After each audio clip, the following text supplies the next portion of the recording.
Nice sunset. Nice tan. But what's the real choice between Charlie Crist and Governor Scott? Charlie Crist slashed state education by nearly $1.4 billion. Under Rick Scott, education funding's at an all-time high. Governor Crist lost 800,000 jobs. Scott helped create nearly 600,000 jobs. Crist maxed out the state credit card. Scott reduced state debt by $3 billion. Charlie Crist, he's smooth. Rick Scott, he's the better governor. Get ready for Latina. Like it or not. So that was not the first affair. There was 3 more. I went after her and I beat her up where she got into the car and wouldn't come out. Were you naked? Yeah, getting all sexy and, getting my groove on. He actually got the fist and just popped me in the face. So tune in every Tuesday. We're gonna be here bringing it like it is from 10 to 10:30. I've always had my own style. Yes, she definitely had style. But in fashion merchandising at Sanford Brown, I learned how to make it a career from industry professionals like Miss Cooper, who was really supportive. Textiles, design, marketing, we teach real fashion skills and the business of fashion. I wanted a career in fashion, and Sanford Brown helped make it possible. Get started on your future career in fashion at Sanford Brown College. Call 877-751-9111 now for your Career Builder Career Guide. That's 877-751-9111. Hi, I'm Danny Ramos, and welcome to this week's edition of Hispanic SpeakOut TV, brought to you every single week on Bright House Cable Networks. We've been on the air for 14 years talking about the Hispanic community and how the Hispanic community affects the larger community in which we're in. Jose is Puerto Rican from New York. I'm Puerto Rican from New York. We welcome you to the show every Tuesday night. And please do not change the channel, because at the end of this show, you're going to really be entertained, because we produced a show called Latinas Like It or Not. So one of the things that I wanted to bring up to you, Jose, was, the tax thing that they did 2 weeks ago, okay? They increased the taxes on the homes for all the residents in Orlando, and it went up like 17.7%. Glenda came on, Glenda Chauncey, and she discussed it, and something occurred to me after that show that I wanted to bring up and talk to you for a minute or two about it. We obviously go back a long way into New York. Okay. Now, I remember in New York when the city of New York decided to build Lincoln Center, okay, on Broadway in the 60s. The street, 61st Street all the way up to 75th to 80th. Right. And the only problem was that those were all tenement buildings. A tenement building is a 6-story building full of projects, full of families, mostly ethnic, black and Hispanic. So here they wanted to build a world-class opera entertainment presentation center. Right. They had no place to build it because all of the other buildings and areas were developed. So they targeted the Hispanic and black community on Broadway because they were living in these older tenements. Right. And the game plan that the city came up with was, let's get all of those people out, we'll level the buildings, and we'll build the center. Right. And that was a Hispanic and black neighborhood primarily. Okay? And what they did was keyword was. And what they did, they appointed a Puerto Rican in charge of housing. Why not? Okay? And then they said, okay, we gave you this great job being the housing commissioner. Now your first job is to get all those Puerto Ricans and black families out of those tenements so that we can build Lincoln Center. They actually, at that time, took the housing restrictions and put them in the garbage can, because that's how the Puerto Ricans started to go into the Bronx. Right. Okay? And what they did was they shifted these Puerto Ricans and they relocated them into the Bronx. Most of them didn't know, first generation. And they pushed them into the Bronx, and they were putting 2 and 3 families in an apartment. And forget the law, okay? But that was actually happening. And that's actually historical. That's real true. And it took them about several years to move all the families out. It was mandated, the building is being condemned, the building is being taken over, by the government, and we want you out of here. However, we can find an apartment for you up in the Bronx. Oh, but you're going to have to live with 2 other families in that 3-bedroom apartment. And that actually happened. And that was called gentrification. Right. Part of gentrification was also what the banks did in that time was redlining. And redlining was a banking process where they would get rid of minorities in certain neighborhoods so that they could build new buildings. And increase the rent. And increase rents. Okay? what comes to mind? What comes to mind is Orlando, okay? And Pine Hills. And Pine Hills and Paramount. So, what do you think about that?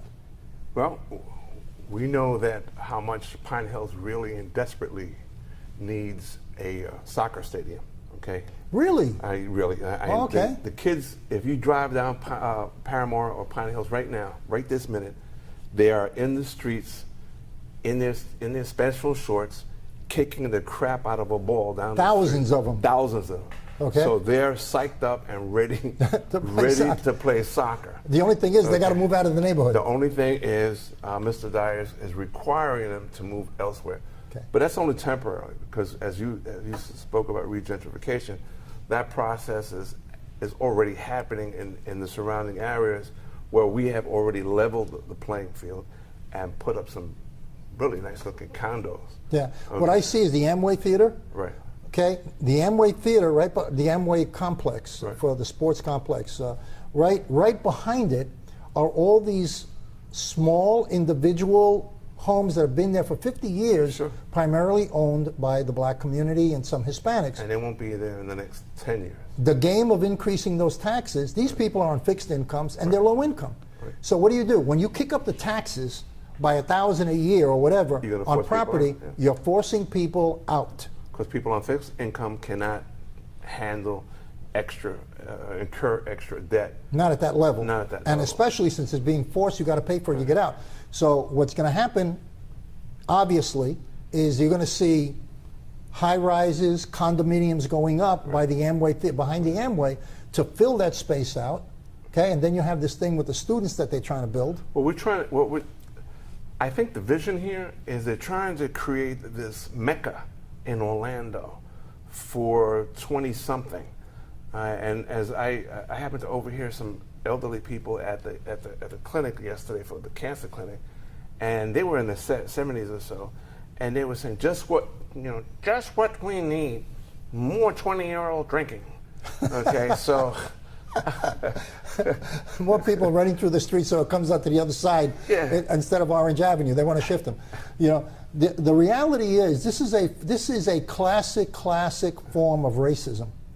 Okay, it's government mandated racism.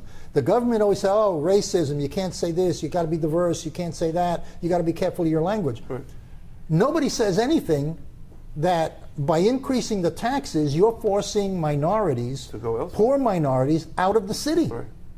They're being forced out of the city, out of homes that they've had for such a long time. And who does it open it up to? Well, it's good. Hey, you're right downtown, across the street from the clubs, and across the street from the Amway. Right. Condos. Those condos are going to go for $500,000. Right. And right now there's a little house sitting there with a black family or Hispanic family, right, that's only worth maybe $80,000, right, or $70,000. And they'll be getting those notices soon. So I honestly think that there was a pre-meeting on this, mm-hmm, where a lot of people got together.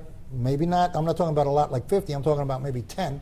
Got together and said, I would say less than that. Let's start buying this property. Right. Let's push them out, and let's convert this land into high income, and we can ride the money on it. We're about to face the same thing with UCF saying that they want to build $150 million housing on a school down there. So where's the money coming from? Yeah, they didn't have money. They increased the taxes in order to get money. So this is more money that the city is spending. Right. No, this is more money on top of the 17%.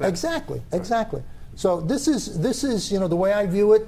It's a form of racism because they're going to give these people what the property is worth now, not what the property is going to be worth as soon as they leave. Right. They're pushing these people out of the homes by increasing taxes.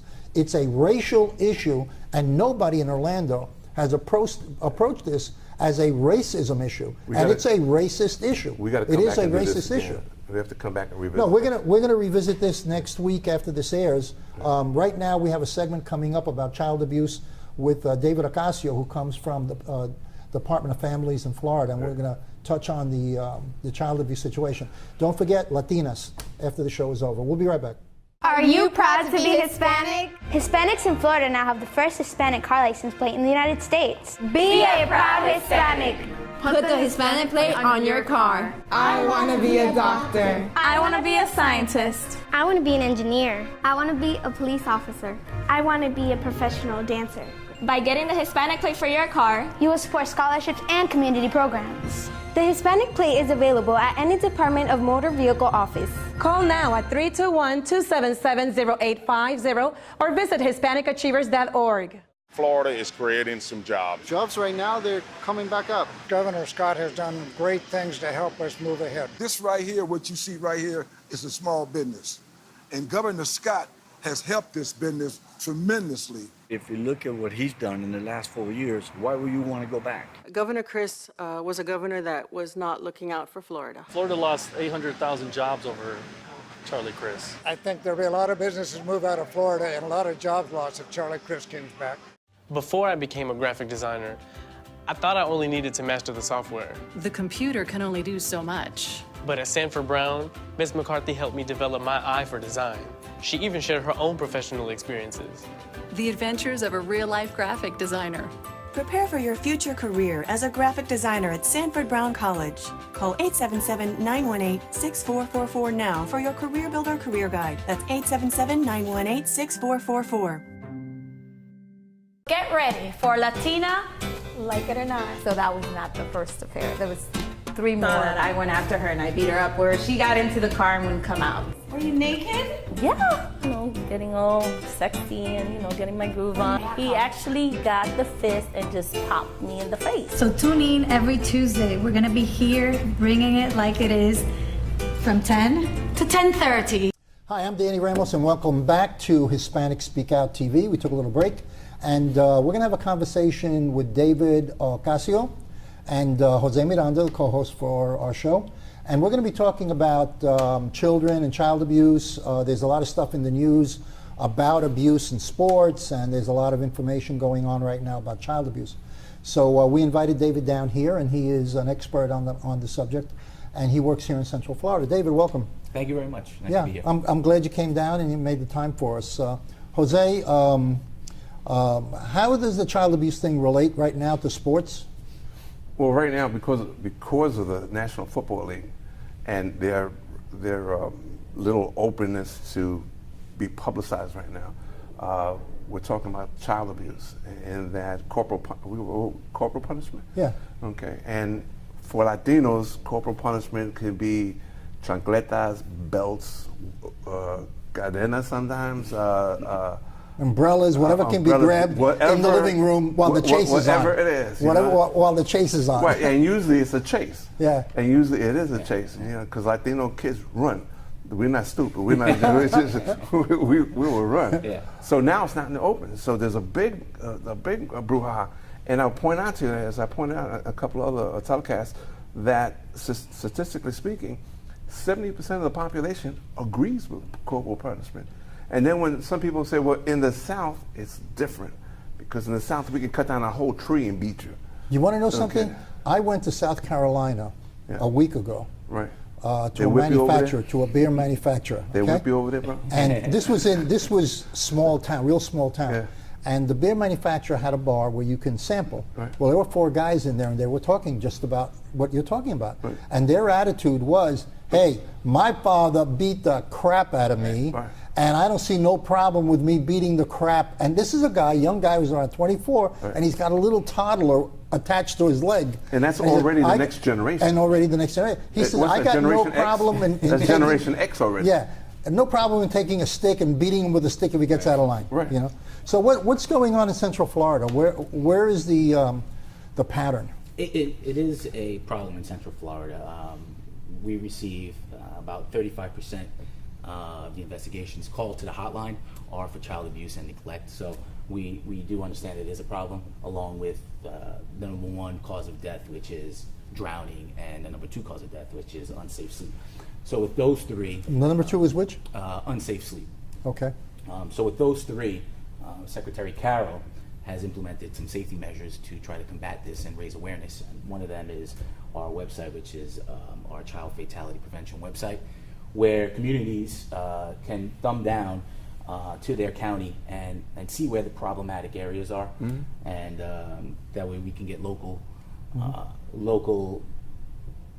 governments and family members and just community members going on the website and seeing where the problems are, and actually using that tool and allocating resources to these problematic So we're areas. not talking about corporal punishment here. We're talking about much more serious stuff. So getting back to your to child neglect issues, what I think is one of the issues is the lack of experience parents have. When you have a baby, it's first come first. It's hands on. It's you're learning on the job. Is it cultural? Is there more physical contact in certain cultures than there are in others, or is it across the board? To Jose's point, I think it's region-wise. I don't know if it's actually cultural, because child abuse comes in any form, in any culture. It's not one culture. The other factor, I believe, is also the lack of awareness or lack of education on today's society, what is deemed acceptable form of punishment or form of discipline today. And lots of times parents and caregivers, they may get overwhelmed and feel like they're under siege at some times, because kids can be challenging. And so what they might do is they'll lose control and may revert back to what you were saying when they were a child, and the form of discipline that came along when they were a kid. And some of that may have been hands-on physical abuse, or maybe a spanking. And they have to understand that in today's society, that is no longer deemed acceptable. So I think what we need to do is help them gain awareness on How is the department doing? And by the way, there's a great influx of new immigrants coming into the country. Legal, not legal, but there's tremendous amount of immigrants, and they bring those values into our society. So there's a tremendous educational gap there. Well, I think the job is for everyone to basically give out this awareness. Community leaders, places of worship, departments like department agencies like the State Department, and the community itself, just to educate and let these new parents and caregivers understand that it's not okay to physically abuse your child in any way, shape, or form. And one of the things I feel, speaking as a father of 3 boys, 7, 5, and a 3-year-old, you need to communicate. I think in today's day, there's a lack of communication. Lots of times, like I said, there's moments of trepidation where the parent is uncertain what they should do, and they lose their mind, and they just go, and their first reaction is to hit a child. Yeah. Well, it's a shortcut almost. Exactly. I think you should find out exactly what the problem was, sit down and speak to your child and tell him or her what they did wrong, and try to find a fix to the problem. Is there a fix? Do we have a modern mythology or a modern piece of work that we can follow that says this is the way to a kid? Because our kids are challenged, and we spoke about this earlier. Our kids are challenged by computers now. They're challenged by their peers, and so that peer pressure, animosity, and stuff like that is going to be challenging to a family cycle. So what do you do? I don't think there's a blueprint as to what you should do, but I think communication is a start, and you should also, because with communication comes learning who your child is. Like I said, I have 3 children, and neither of them are the same child. So I'm not going to discipline my 7-year-old the same way I discipline my 5-year-old, because my 5-year-old is a little more sensitive to. So I need to speak to him and figure out a way where he'll learn not to make this mistake again. Yeah. I also understand that I'm physically stronger than they are, and I'm also smarter than they are. And just grabbing a belt or physically putting my hands on them is not going to be the answer to anything. What will happen is, like what you guys were referring to in South Carolina, is it'll just circle around. Right. And Generation after generation. The problem will never stop. But we have we had at least 2 generations now of old school. So how do we do that? And how does your department help to organize that or to overcome that? Well, when parents feel like they're overwhelmed, we have the website, like I said, it's myflfamilies.com, or they can also call the hotline and ask for help. And what is the hotline number? The hotline number is 800-962-2873. Now that's when somebody wants to report abuse of a child? They can report abuse of a child, or they can call and also ask for help as well, because maybe they feel overwhelmed and they just want some answers. Okay. So that hotline is very important. If you're out there and you have pressure with your children, call the hotline where you can get some advice and some help on how to handle that particular situation. Is that correct? Yes, correct. Okay. This is Danny Ramos, and thank you for being here. I'd like you to come back so we can cover some more information. Absolutely. Jose, thank you, Absolutely. and we'll be right back. Nice sunset, nice tan. But what's the real choice between Charlie Crist and Governor Scott? Charlie Crist slashed state education by nearly $1.4 billion.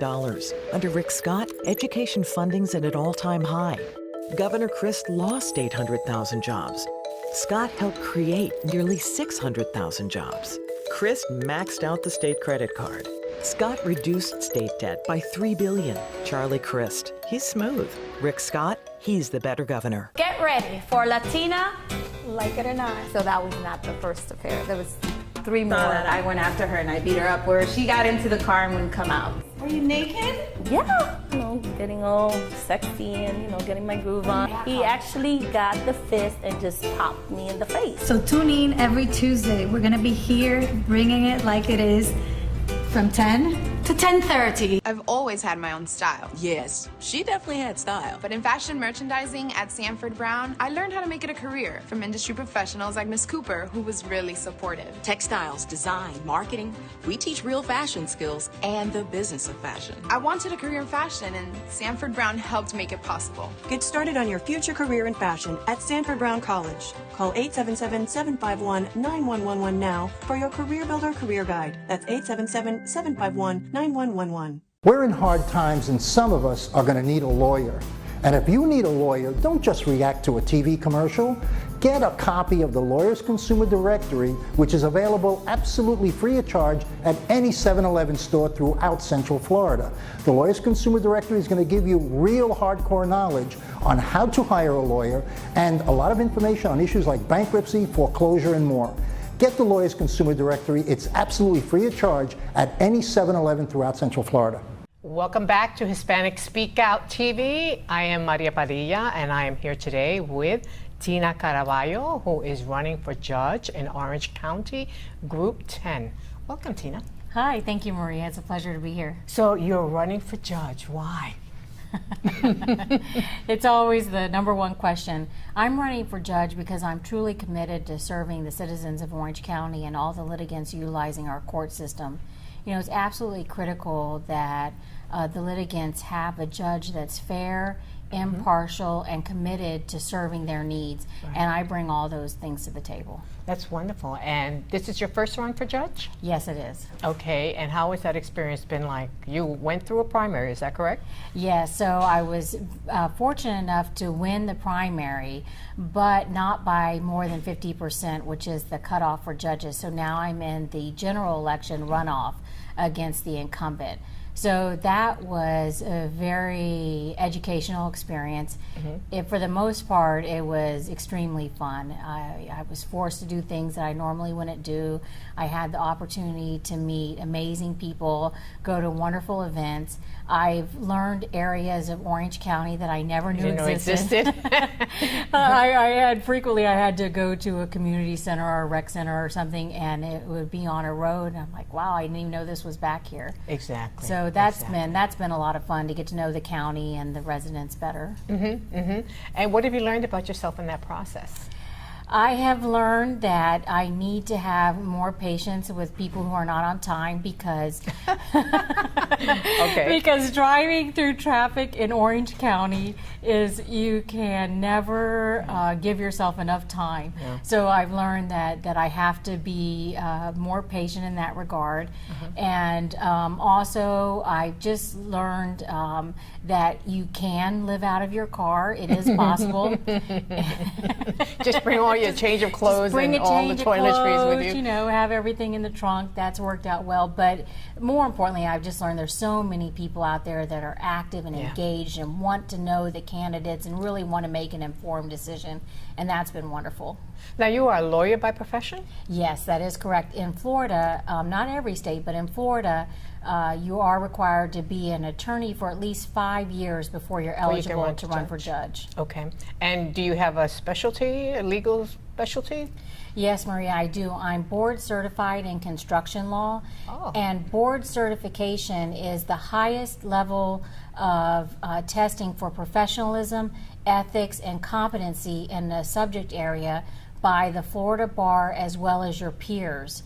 And so back in 2009, I received certification in construction law, and I'm actually renewing it this year. It's every 5 years it's required to be renewed. And that means I'm an expert in the area of construction law. Now, isn't that unusual? Female lawyer in construction law? That, to me, sounds unusual, is it? Well, not so much anymore. Now there's a lot of female attorneys in this practice area, but several years ago that wasn't the case. And actually my former law partner was a trailblazer in the area. She was one of the first women in Central Florida in the construction industry. Her and a group of about 5 attorneys really paved the way for the rest of us. But there are several female attorneys in that area now. Oh, that's fantastic. Very unusual for me still, and I'm sure for many of our listeners and our viewers today. Now, your last name is Caraballo. So, are you Latina? Well, thanks for asking. I get that question a lot as well. I consider myself to be part Latina. I'm not by birth, but I met my husband when I was 18 years old, and he is from Puerto Rico, from Mayagüez. Oh, Mayagüez. Okay. And we've been together for 29 years, married for 28, and we have 2 children. And I've been to Puerto Rico many times. I love my family. My brother-in-law and sisters-in-law are the godparents to my children. When my husband and I were in the first Gulf War, our oldest son actually lived in Puerto Rico while we were in the war. My brother-in-law and my mother-in-law took care of him while we were in the war. So, did you meet here in the States? No, we met in Germany. Oh, wow. In my first duty assignment in the military. We were both in the Army, and we met in Germany. Okay, that's very unusual, though. But 28 years is a long time. Is there anything else you want to tell our viewers about running for judge? Well, you have to remember to vote on November 4th. I know it seems like you've heard a lot from us judicial candidates, but you just have one more time to vote, and that's on November 4th. So please vote for me, Tina Caraballo. Thank you. So there you have it. That's Tina Caraballo. She is running for judge, Orange County Judge, Group 10. Thank you for joining us today, and we'll be back next week.